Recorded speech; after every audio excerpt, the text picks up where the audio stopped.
Hi everyone, Bear from Bear Reads Books, out and about in Tokyo. I'm in Shibuya in Tokyo for the last leg of my journey. I'm heading home, but it has been a fantastic reading week. I'm up early, you can hear I'm in a park somewhere, and I am enjoying the heat and the sunshine away from the winter in Australia, and it has been a fantastic holiday. And what a reading week. Every reading goal I set for myself this week I've achieved.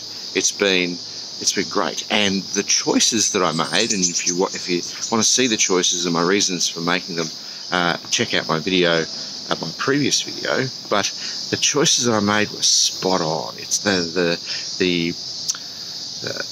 books that I chose really kept me reading all week. I didn't lose interest in any of the books.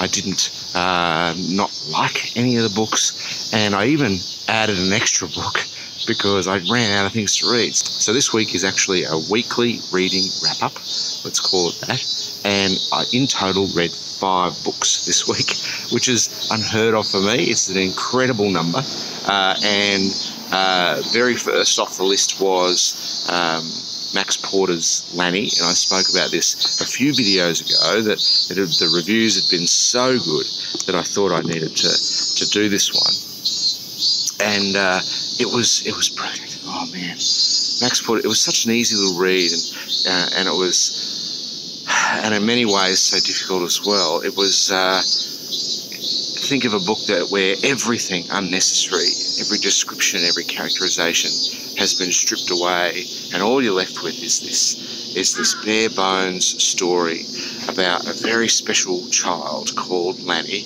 who everybody loves, but everyone thinks is also just a little bit weird, and he goes missing. And there's some strange characters, there's mistrust, and everyone's got their accusations and their misgivings about certain people. And in such a small book, to cram all of that into such a small book is quite an achievement on Max Porter's behalf. And I absolutely understand why it was long-listed for the Booker. It didn't make the shortlist. And when I saw the back jacket cover, this Max Porter is a really young guy. He's I'm not sure how many other books he's written. Unfortunately I haven't looked into his other books, but he's quite a young guy, and this is an amazing feat of writing for a young man. I won't say too much about it because I'm still yet to choose which one or two of these I'm going to do a more detailed review about, so I don't want to give away too much about each of these books. All of them are worthy of a full review. They were all great and all 4 or 5 stars. Max Porter's Lanny, definitely a 5-star read. A really great read, and it's amazing how much characterization, how much detail you can put in so little detail. It really was incredible. So Lanny was started before I left and finished on the plane. Also started on the plane was Toni Morrison's The Bluest Eye, which is a reread for me from about 25 years ago. And so that was a reread, and 25 years later, equally as heart-wrenchingly beautiful. Thoroughly enjoyed it all over again, and it was just such a good book. And again, a short book. The amount of characterization and the amount of detail that goes into the scenes is amazing. So this was Toni Morrison's first book, and I mentioned last video that the idea was to read all of Toni Morrison's books in chronological order. So this is the very first one, The Bluest Eye, released in 1970. And then I'll be starting the second one, and off the top of my head, I'm sorry, I don't recall, but I'll be starting the second one very, very soon, within the next few weeks. I really do need to process these 5 books I've read. None of them were really light-hearted, fun books. So all of these books were quite heavy subject matter and read in very quick succession. So I need to read something light, I think, and then come back to Toni Morrison and keep reading Toni Morrison. So that was 2. 3 was An American Marriage by Tayari Jones. Again, a fantastic book. So the first 2 I couldn't fault. They are Toni Morrison, reread 5 stars. Tayari Jones's An American Marriage, I would give a 4-star review to. Again, it was an unbelievable book. Really, and you really do feel for these characters, even though I didn't particularly like these characters, both the husband and the wife. I didn't like them as people, and I'm not sure whether Tayari Jones wanted you to. They are at their core flawed characters.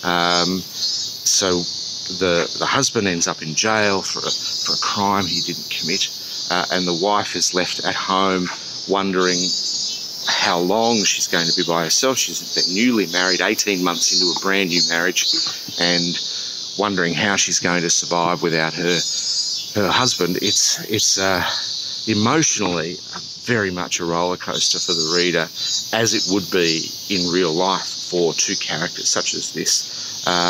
But I didn't particularly like them. The husband I saw as really arrogantly confident, and I guess in real life this is not something I like about real people either.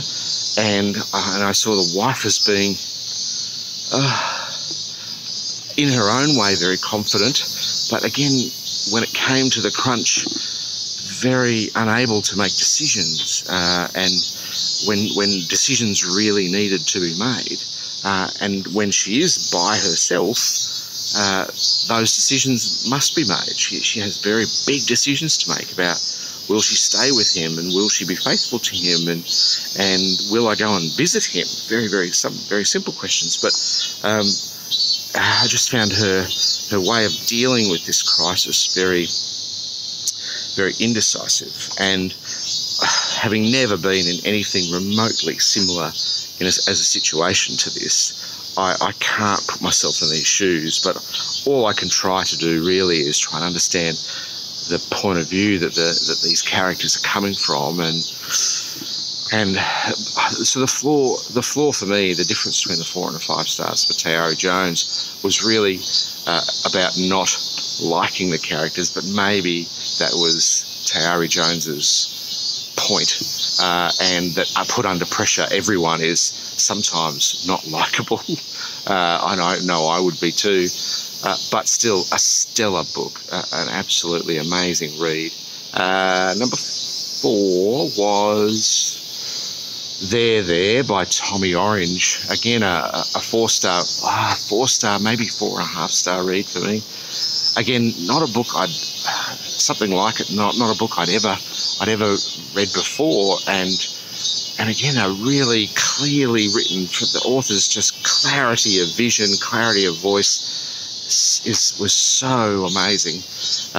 Talks about the modern First Nations people of the United States, so American Indigenous people, and their place in American history and their place in American society today as these characters head towards a powwow. Now, I didn't know anything about Native American culture. It's not something that we learn about here in Australia, but I found it fascinating, and especially when I start thinking and comparing the plight of these peoples to the plight of the Australian Indigenous peoples, and you can see very clearly some similarities, some frightening similarities about their relationship with alcohol, their relationship with violence, and I guess white culture's place in enabling that and creating that problem. And in that respect, it was a very confronting book. The story itself, again, fantastic, and it was really a completely different paced story. Tayari Jones was heading towards what was going to be not a predictable ending, but an ending that you could see on the horizon. This was not. This was the centre point of the powwow. You had no idea what was going to happen, but the central point of the book was everyone gathering for this powwow in Oakland, California, and the whole book swirled around that, and it swirled as it got closer to this central point of the powwow. It swirled faster and faster and faster, so much so that all the players in this book, as you got closer to the powwow, I had to keep going back and checking who they were and what their lives were, what was happening in their lives, and what their relationships were to other characters, because I just felt that there were so many characters, so none of them were really fleshed out in a deep way, which is fine. That's okay. But they swirled around faster and faster. Hopefully not what I'm doing with this camera right now. But they swirled around, all heading towards this powwow. So you knew that the powwow at the end of the book was going to be the central point where everything would come to a head. You didn't quite know what was going to happen or how it was going to play out, but everyone was tied up in it. And it was amazing. And as it swirled faster and faster and faster towards this end point, you really did almost feel like a thriller or a mystery. Your heart's beating. It was very, very exciting. And I loved it. I would 4.5 stars. The lack of 5 stars is really just me not keeping track of all the different characters. I'm getting eaten alive by mosquitoes here. I need to move. It's absolutely destroyed by mosquitoes. You're running away. So the lack of 5 stars. So the lack of 5 stars for There by Tommy Orange would really just be that because the characters aren't fleshed out in a really deep way, I think it was easy to lose track of them. It was easy to lose sight of their relationships with other characters, their relatives and family, and their essential drivers as characters. So when you get to the end and it's rapid fire sections of writing about what's happening, I was losing track of what that meant for every single character, because I wasn't 100% remembering what was happening with each character every single step. So there's the difference between 4.5 and 5 stars. So that was There by Tommy Orange. Finally, how many is that? Oh, wait. Wow, so that's 5 books. And then what I've still got a plane ride home, so I've got more space for more books. So I've started something a little lighter. I've started Daisy Jones and the Six, and I'm sorry the author's name escapes me, as something really light. It's a fictional memoir of a rock star called Daisy Jones and her band The Six from the 1970s. It's a really interesting way that it's been written. I'm not sure yet whether it's been billed as a YA fiction or something else. It's very nice. It's easy. After the heavy subject matter of a week while I'm meant to be on holidays, reading really confronting subject matter, I think Daisy Jones and the Six is going to be a lovely and refreshing way to just unwind on the plane. Lucky I've got my Kindle, because all of these extra books have to come off just a backlog of books on my Kindle, purely because English language bookstores are sometimes a little bit hard to come by in Japan, and their choices are sometimes limited to the most recent popular fiction out there at the moment, but also limited to classics and things like that. Not really what I was after this time around, so I'm just going to stick with the backlog of stuff on my Kindle. Don't worry, there is a mountain of stuff. So just to run through those books again, I had Max Lanny. I had Max Porter's Lanny, 5 stars. I had The Bluest by Toni Morrison, of course, 5 stars. I had Tayari Jones's American Marriage, 4 stars. I had Tommy Orange, There at 4.5 stars. And now I've just started, maybe 25% in, I'm reading Daisy Jones and the Six, no stars just yet. It sounds good. It's light. It's light and fluffy and interesting, and an interesting way they've decided to construct the story. So I'm hoping to tell you a little bit more about that. So that's my weekly wrap up. That's a huge week. Really don't expect that. Don't expect that sort of massive weekly wrap up every single week.